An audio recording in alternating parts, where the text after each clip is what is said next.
So I'm Lucas Capella. We are here in Montana at the wonderful Barron Ranch here with our hosts and owners Wanda and Tiny. To start off the interview, Wanda, or both of you guys, tell us about the kinds of animals on the farm and how many animals there are and like how many animals there are being born like every day. Awesome. There's a variety of animals. There's chickens, llamas, alpacas, goats, sheep, and a couple breeds of cattle, and about 100 horses and mules. And how many new?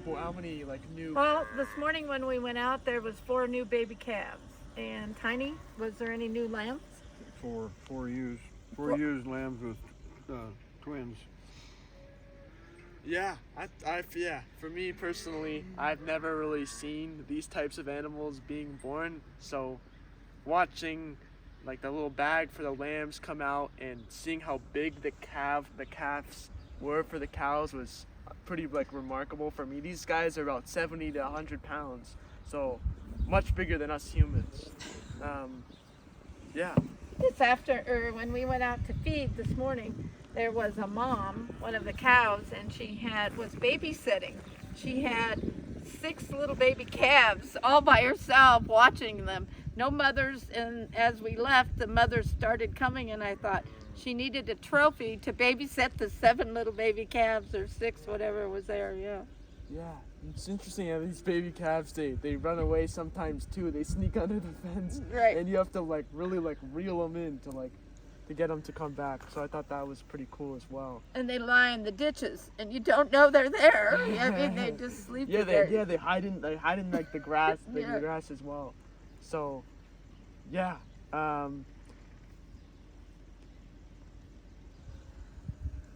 So we are now, I guess, in the calving and the kid and the lambing season of all of them being kind of born. So what is another good time to visit the farm? Everybody likes the branding, and when you rope, and it's the real Western way, and it's usually in the summer. The weather's wonderful, and you go around to all the neighbors here in Montana. Everybody helps everybody. And you go help them brand their calves, and they feed you, and everybody in the community shows up. Yeah, so with the branding, is that basically when they go with the metal rod and they... No, they go on there with the horse and a rope, and they rope the calf, and then they drag the calf out, and then they brand. Each family or each ranch has its brand. That's a proof of ownership, because in Montana, the law still reads, horse thief and cattle thief, you're hung. Hung. They haven't taken it off the books yet. Really? So is there people get hung every year for it? They've never, I don't know if they've tried it, but it's still on the books. They haven't taken it off the books. Wow, that's so they still is a really lot of serious. there's still a lot of thieving going on, like cattle and sheep. Even for sheep too. Sheep, there's no marks.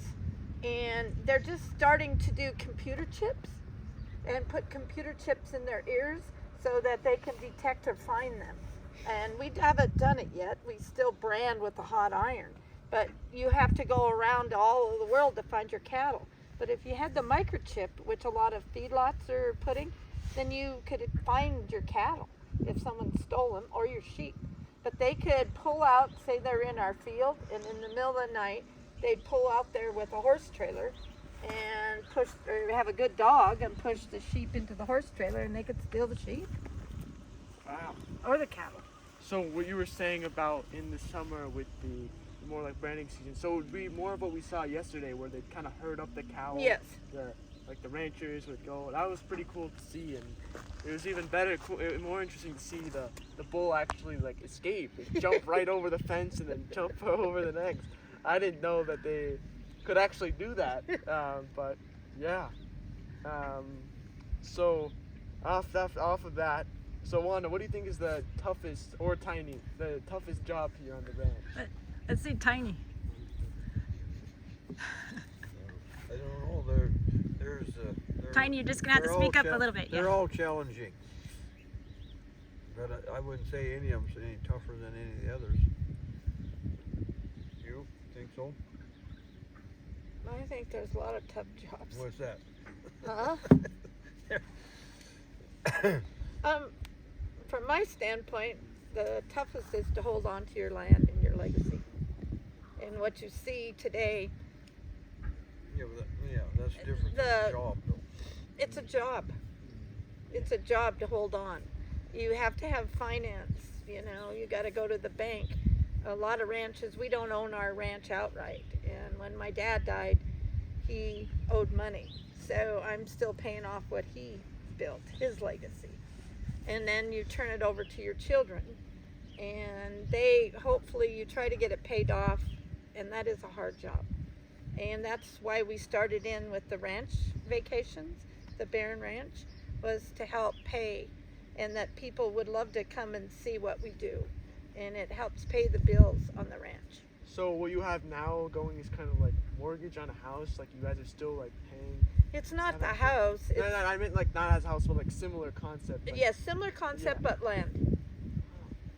Oh, very. So your dad, when he gave it to you, he had paid everything forward. My dad he died, and he owed money.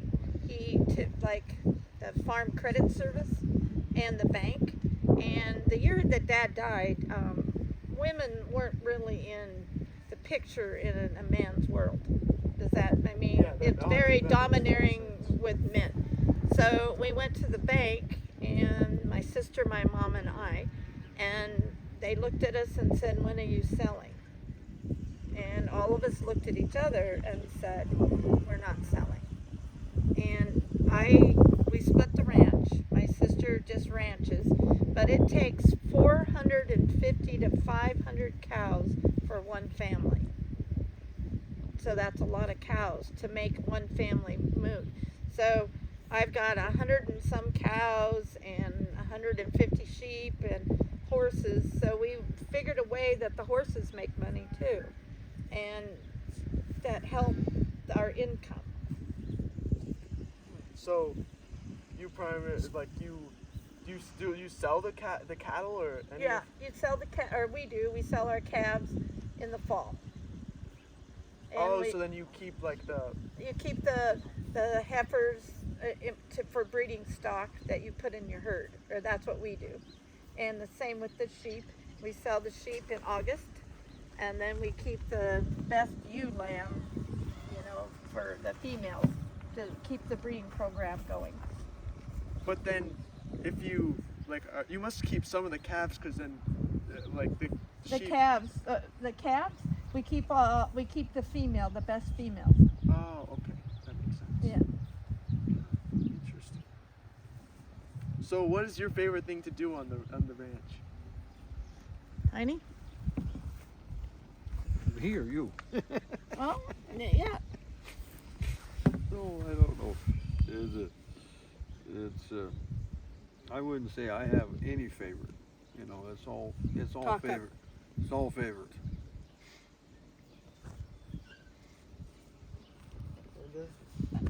There's a lot of favorites. Having you here, family. Yeah, and you getting to connect with your mom. I'm very lucky. I have my boys, my grandsons, people that we take throughout the years that I've been doing it. They become our best friends. Like this morning, I got a text from New York, and how are you doing? And it's just amazing. They work for Columbia University, and one was a doctor at Harvard, and they just become a part of your life. And that's, we wouldn't go anywhere. We would just live here. Yeah. And where I feel I live in paradise here.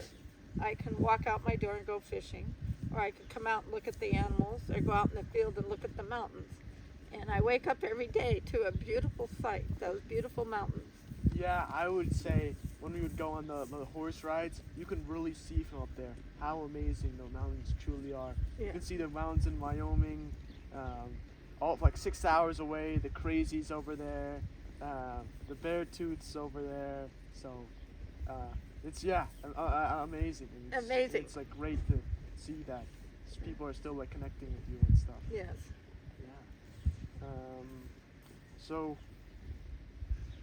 what do you like enjoy the most about like the ranch living? I guess. Like, oh, oh yeah, you've heard. I already asked that. I think I heard you just ask that. What? So I've seen from your photos in there that you and your kids have competed in the rodeos. So, what was, I guess, that like?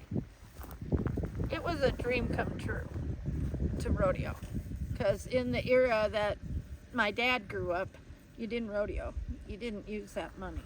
So I trained my own horses, and I barrel raced and college rodeoed, and went to the local. And Dad wouldn't buy a horse trailer. They had a local rodeo in our nearby town. I would ride my horse, go across the river to the rodeo grounds, and participate. And then my boys started when they were about 7 and 6, riding sheep. So yeah, you really like runs in your family. I heard that one time even was it your son? I think that he like really hurt himself and they had to like go to like the hospital over like 150 miles. So the stuff is like really dangerous. Have you ever gotten hurt in the rodeo? Not hurt in the rodeo, but at a branding. A horse ran over me, pawed me in the head. He come out of the corral and bucked on top of me. And I had 150 hematomas, and I didn't know much. They took me in an ambulance, and Tiny, they called my husband because he wasn't there. He had a broken foot, wasn't it? Broken ankle. Anyway, and so I woke up in the hospital, and a day later or two, and I said, "Who in the hell are you?" And he says, "I'm your husband." I said, "No, you're not." And he says, "What do you think?" And I said, "You have a beard." My dad said, "Never marry a man with a beard." So anyway, that. Wow. So yeah. It took me a while to heal up, and we went to the doctor, and they asked me, "Well, what are you doing for physical therapy?" And what I was doing was my gracious help would put me on my mule, and every day I would ride to the mountain, and all of the movement would take the hematomas away. And so it was my mule that was my physical therapy to get better in my mind and my body. Wow. That's obviously a very tough thing. Like I'd seen like on the ranch, things can get dangerous. Obviously with those high testosterone bulls and stuff. Yeah. Can you imagine being on the other side of the fence when he went over the fence? Yeah, if someone was over there, they would have gotten knocked over. Right. But yeah, wow. And Tiny, how about you? Has anything on the ranch? Have you ever had like any tough encounters on the ranch? Well, accidents, really, no, not that. I mean, that same year, I've got my ankle broke, but I mean, we was at a Brandon when that happened, too, earlier.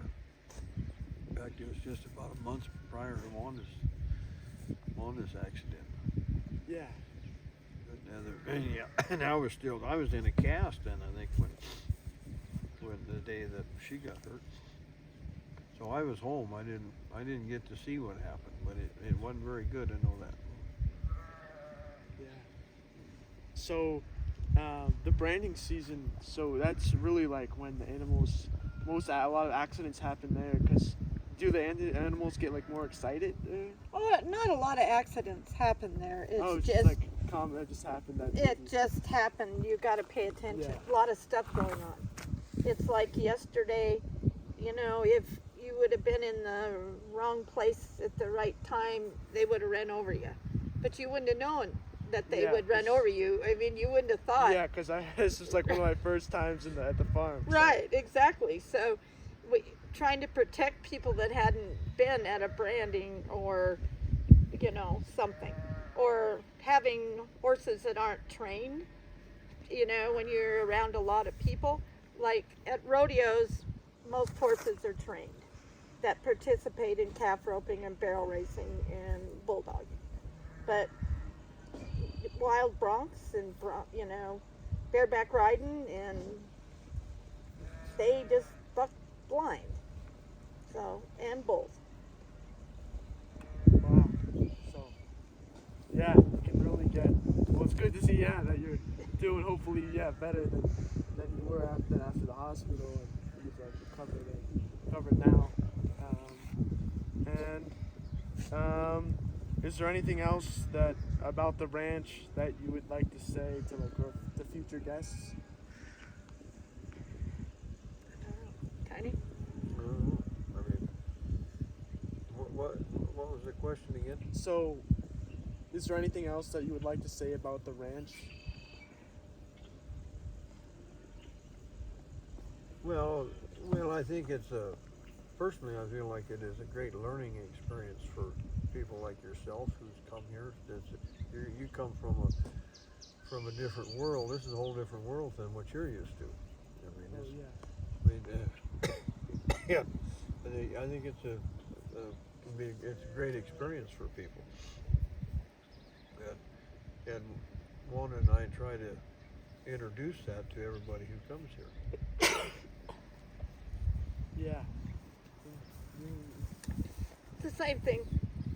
We had, the week before, we had 11 kids from a private school. Or not 11, there was Yeah, nine kids and two counselors. Oh, and they stay in where? Yeah, the guest house. And you don't know you touch people's lives. You just are being yourself and caring and kind. And we have 3 kids that want to come and work for us and come be a part of it. And they went over and beyond trying to help us.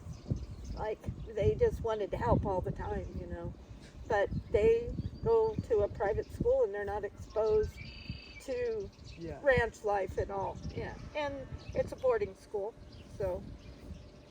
Yeah. So, I mean, I would think when I first came here, I was a little bit scared to touch the animals. I didn't know they were really hurting them. And then I saw Justin come by and grab the back legs of them and grab 2 sheep and just carry them out. And I was a bit scared to pick up the dogs, but now I feel more connected with the animals as time went by. And I feel like if working on the farm, you learn to really take care of other people and not be so much only about yourself, since if you don't take care of the animal will die. So I find that very interesting. Yeah. You're kind of a mother or a father to all these animals, or a grandfather, You take care of the sheep like, your mom would take care of you, like a ewe would, or a cow, the same thing, You learn, and you just learn to connect with nature and kindness. I mean, if you're mean to the animal or mean to that bull, he might run over you. You learn to connect. Yeah, you are totally right, Lucas. Yeah. Well, thank you a lot for your time, and it was great meeting. It was great meeting both of you guys, and I will. I enjoyed this time being on the ranch a lot, and I hope to come back sometime soon to be with the animals, because my brother has asthma, so I don't really get to spend a lot of time with dogs and animals, since if we go anywhere near them, it flares up. So it was really good to see puppies, because I never get to see them. Aww. And I will, I'm gonna tell other people about this experience, because not many people, all the other parents are wondering how my mom found out about this place. So Yeah. Thank you, Lucas. Thanks. You're welcome. Well, Okay.